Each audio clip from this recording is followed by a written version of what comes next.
नमस्ते बच्चों। कक्षा 7 विषय विज्ञान और अपना ये लेसन है 7वां मौसम जलवायु तथा जलवायु के अनुरूप जंतुओं द्वारा अनुकूलन का जो लास्ट पार्ट है उसके बारे में अपने देख रहे हैं। तो देखो, अपने पैंगुइन के बारे में बात कर रहे थे। इससे पहले ध्रुवीय भालू के बारे में बात की कि ध्रुवीय भालू के बाल सफ़ेद होते हैं, उनकी जो सूंघने की शक्ति है वो तीव्र होती है और वो शीतरोधी होते हैं। उनमें वसा की 2 परतें पाई जाती है। इसके बाद पेंगुइन की बात की तो ये भी क्या होते हैं, जो बर्फ की सफेद पृष्ठभूमि में अपने को मिल जाते हैं आसानी से, और इनके शरीर में समय को सर्दी से बचाने के लिए इसमें भी मोटी त्वचा होती है और बहुत ज़्यादा मात्रा में वसा होती है।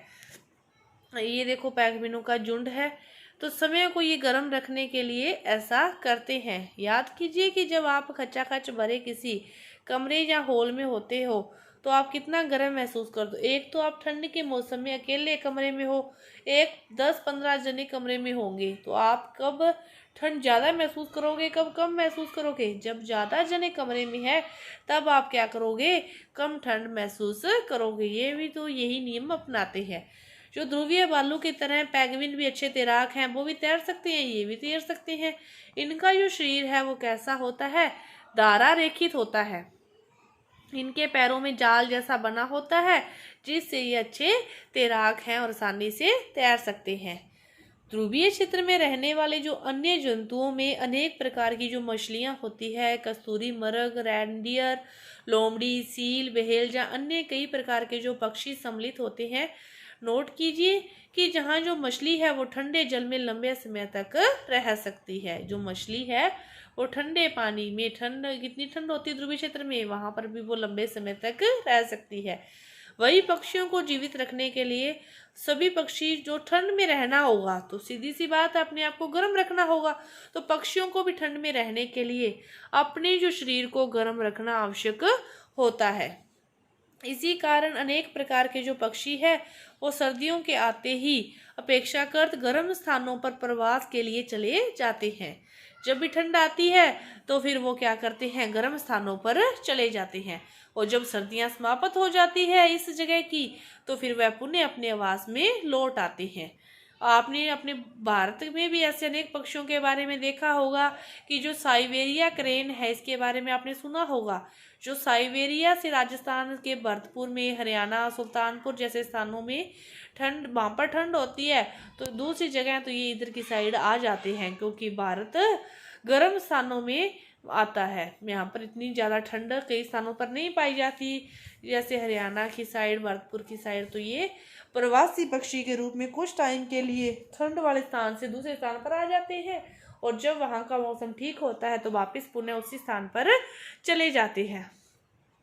इसके बाद है उष्ण कटिबंधीय वर्षावन। पहले ये तो अपने ध्रुवीय क्षेत्र के बारे में चर्चा कर रहे थे, अब बात आई उष्ण कटिबंधीय वर्षावन।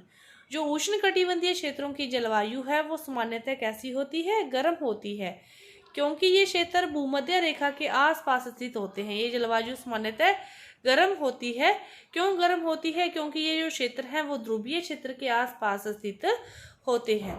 सबसे ठंडे महीनों में भी सामान्यतः जो ताप है वो 15 डिग्री सेंटीग्रेड से अधिक रहेगा। इतने ये गर्म है कि सबसे सर्द वहां पे तो कितना हो गया था ठंडे में, -37 डिग्री सेंटीग्रेड, लेकिन ये सबसे सर्द महीनों में भी इसका जो तापमान है वो +15 डिग्री सेंटीग्रेड रहता है। तो गर्मियों में इसका तापमान 40 डिग्री सेंटीग्रेड से अधिक हो जाता है। तो वर्ष भर दिन और रात की जो लंबाई है वो लगभग बराबर रहती है। दिन भी उतना रहता है साल भर, और रात भी उतनी ही रहती है। इन क्षेत्रों में प्रचुर मात्रा में बारिश होती है। इस क्षेत्र की एक जो प्रमुख विशेषता यह है कि जो उष्णकटिबंधीय वर्षावन है वो पश्चिमी घाटों और असम में पाए जाते हैं। इसके अतिरिक्त ऐसे वन दक्षिणी पूर्व एशिया, मध्य अमेरिका, मध्य अफ्रीका, इन क्षेत्रों में भी पाए जाते हैं। सतत गर्मी और वर्षा के कारण इस क्षेत्र में विभिन्न प्रकार के जो पादप व जंतु पाए जाते हैं। ज्यादा ही गर्मी और वर्षा के कारण इस क्षेत्र में जो विभिन्न प्रकार के पादप और जंतु पाए जाते हैं। वर्षा वनों में पाए जाने वाले प्रमुख प्रकार के जंतुओं में जो बंदर है, एप्स, गुरिल्ला, चीता, हाथी, तेंदुआ, छिपकली, पक्षी और कीट हैं। तो अब हम जो गर्म और आर्द्र जलवायु के लिए इनके बारे में अपने अध्ययन करेंगे। तो वर्षा वनों में जो परिस्थितियां हैं वो अनेक किस्मों की है और जंतुओं की जो विशाल जनसंख्या के जीवन यापन के लिए वो उपयुक्त है। जो साल भर में जो परिवर्तन होते हैं उनके लिए वो उपयुक्त है। चूंकि जो जंतुओं की जनसंख्या अधिक है तो भोजन व आश्रय के लिए उनमें भी वो प्रतिस्पर्धा है, उनमें भी कंपटीशन है पूरा। तो अनेक जो जंतु हैं वो वृक्षों पर रहने के लिए अनुकूलित होते हैं और जो लाल नेत्रों वाले मेंढकों के पैर के तलवे चिपचिपे रहते हैं जो उन्हें उन वृक्षों पर चढ़ने में सहायता करते हैं जिन पर वे रहते हैं। उनके जो पैर के तलवे हैं वो उनको पेड़ों पर चढ़ने के लिए ऐसे चिपचिपे बनाए जाते हैं। तो ये सभी मतलब जंतुओं में भी इतनी जनसंख्या है कि सभी में जो खाने के लिए कंपटीशन, अपने भोजन और स्थान आश्रय के लिए कंपटीशन है। तो वृक्षों पर रहने की सहायता के लिए बंदरों की जो एक लंबी पूंछ होती है, सभी का मतलब कुछ ना कुछ गुण पाया जाता है जो पेड़ों पर रहते हैं। मेंढकों के पैर चिपकेले होते हैं और जो वृक्षों पर बंदर रहते हैं उनकी जो पूंछ लंबी होती है। क्यों लंबी होती है? क्योंकि वो शाखाओं को आसानी से पकड़ सके। क्योंकि इन वनों में आवास में करने के लिए जंतुओं के भोजन के लिए परस्पर स्पर्धा होती है। कुछ जंतु तो ऐसे भोजन को प्राप्त करने के अनुकूलित होते हैं जहां अन्य जंतु आसानी से नहीं पहुंच सकते। उदाहरण के लिए टुक्कर नामक पक्षी की जो लंबी बड़ी चोंच होती है जिसकी सहायता से वह ऐसी शाखाओं में लगे फलों पर पहुंच सकता है जो बहुत कमजोर होती है, उसका भार नहीं सह सकती। इतनी कमजोर जो होती है ना शाखाएं, जो भार नहीं सह सकती। तो हर किसी में मतलब कोई ना कोई गुण पाया जाता है जिसके दौरान वो पेड़ पर या कहीं ना कहीं रह सके और कैसे भी अपने भोजन की प्राप्ति कर सके।